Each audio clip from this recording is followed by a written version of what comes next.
Intelligence Committee, Congressman Devin Nunes of California. I know you've been making the rounds, and you're under assault. I appreciate you making time here, Congressman, to appear on the program today. Well, Rush, it's an honor to be asked to be on your show, and I'm just glad that still got conservatives out there who want to get to the truth. And so anywhere that I can go to get the message out, I'm more than glad to do it. Well, there are a lot of people that don't want the truth, a lot of people trying to not stymie the truth, they're trying to trash the truthers. And people are coming after you almost as viciously as they're going after President Trump. Now, I've spent the last couple of hours detailing your memo and what I think some of the highlights are. But I want to ask you, what do you think is the most significant revelation in this memo? Well, I think the bottom line is how they used the political intelligence, political dirt paid for by the Clinton campaign, and it was funneled straight into the FBI and then used to spy on an American citizen, which was really designed to go after the Trump campaign. I mean, that is significant. Okay, explain how spying on Carter Page, because that's who you mean, I presume. Mm-hmm. How is that going after Trump? Tell people how that works. So by getting the warrant on Carter Page, I believe what they thought would happen is that they would have a whole trail of emails, so they can go in and with the warrant, they can go back and grab all of Mr. Page's communications. And I'm assuming what they believed was there was going to be a treasure trove of, emails of Carter Page, colluding with Russians in the Trump campaign, which, of course, was a big goose egg. There was nothing there. We know that because Carter Page hasn't been charged with anything, and the FISA warrant's no longer on him. So it was and look, this is scary stuff, right? I mean, these are secret courts, and I have long supported these because it's mainly to go after terrorists and people abroad who are looking to do bad things. Never did I think that the Foreign Intelligence Surveillance Act would be used to go after a political campaign. And, there's going to have to be some major reforms done to these programs. And what shocks me is that people at these institutions aren't worried about this. I mean, we have a hard enough time, Rush, trying to track down terrorists and bad guys around the world, and just the fact that they would have wasted our intelligence agencies' time to go after somebody like Carter Page to try to get into the Trump campaign is really scary stuff and really a waste of taxpayer money. And I think every American should be concerned about this, no matter if you're a Republican or Democrat or don't even pay attention to politics. You ought to care about this.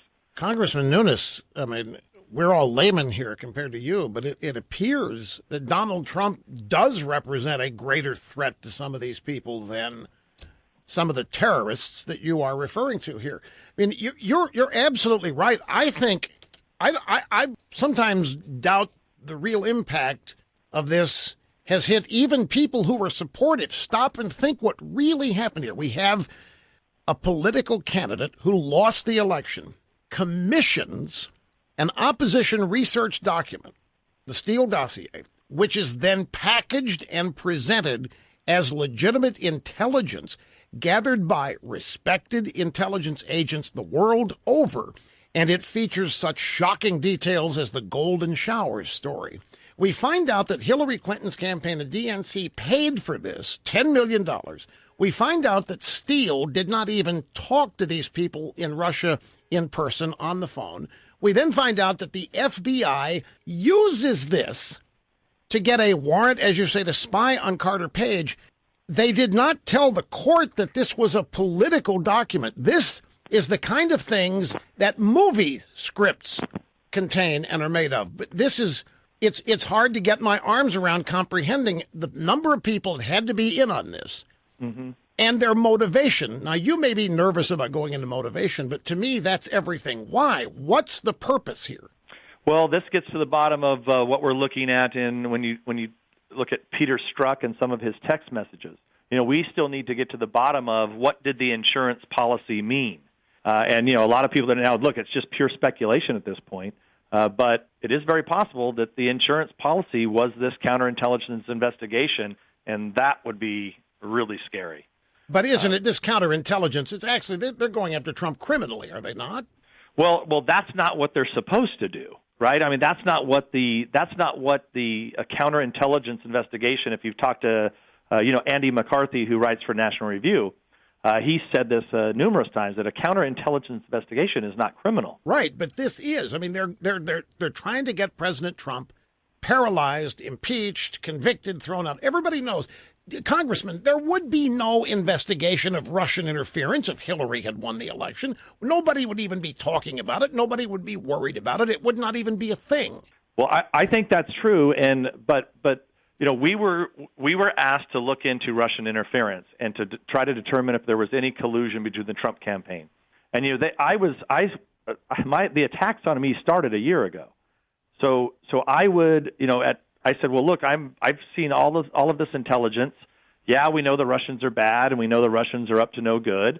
But I never saw any collusion between the Trump campaign and the Russians.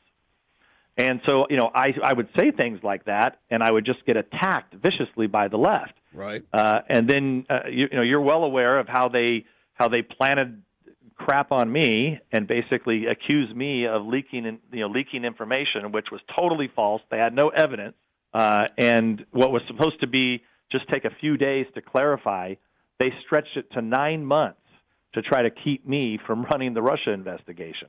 And so I was well aware of what they were willing to do to take someone out, and which makes it obvious that you're over the target, right? So once I knew that they were going after me when all I was doing was speaking the truth, I knew these characters were up to no good. So here we are in February of 2018 with absolutely no evidence of Trump colluding with Russians, but we have lots of evidence that everybody continues to ignore that the Hillary campaign was colluding with Russians. Because if you believe that Christopher Steele, who was paid by the Hillary campaign, got his information from Russians, and we do believe that he did get some information from the Russians, I mean, there's your collusion. And it just so happens that the stuff that came in, it's salacious and unverified, as said by Director Comey, and we have not verified any of the crazy accusations like the golden shower issue. So that's where we are right now. We continue to investigate. We continue to do interviews. But I'll tell you what, every time we get into these interviews, the Democrats, they read every name in the Russian phone book to the witnesses, and, of course, they keep running drilling dry holes. Well, since there's nothing to be found, I mean, I don't want to lead you in any direction or put words in your mouth, but I've been trying to understand, okay, Russians interfered in the election. What did they do? What is the allegation?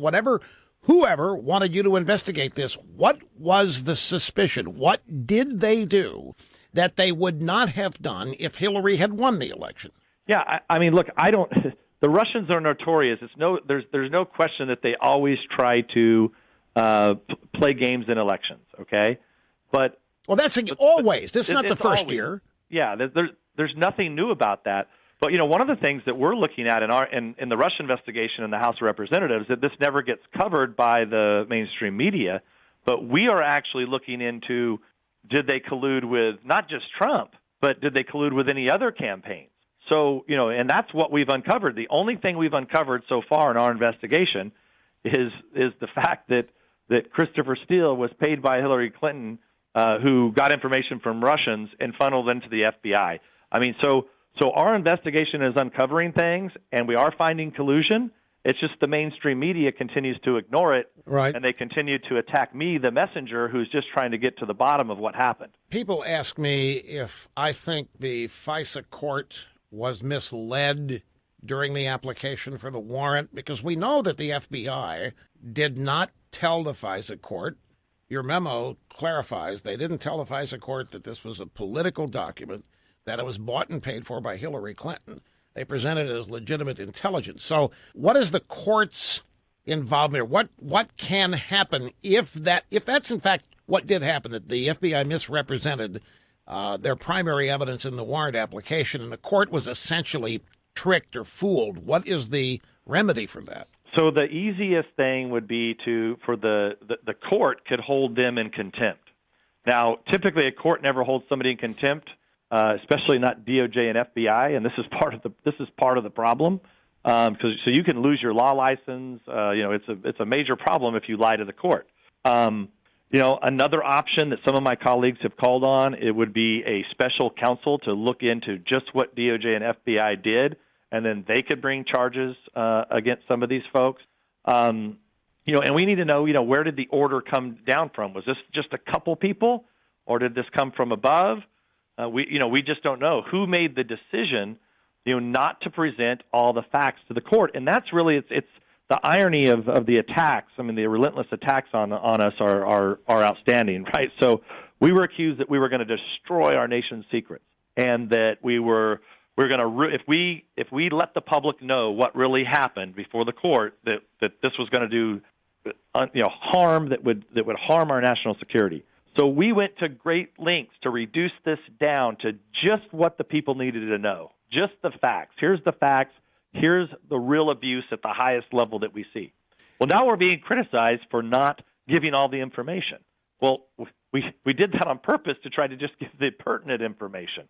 But I think as you begin to peel this onion back, there's more and more information out there, and you're starting to see some of this is starting to explode as it deals with the State Department and the shenanigans that they were up to in 2016. Yeah, the unmasking. You had Samantha Power. You have Susan Rice. The record number of Americans unmasked toward the trail end of the Obama administration.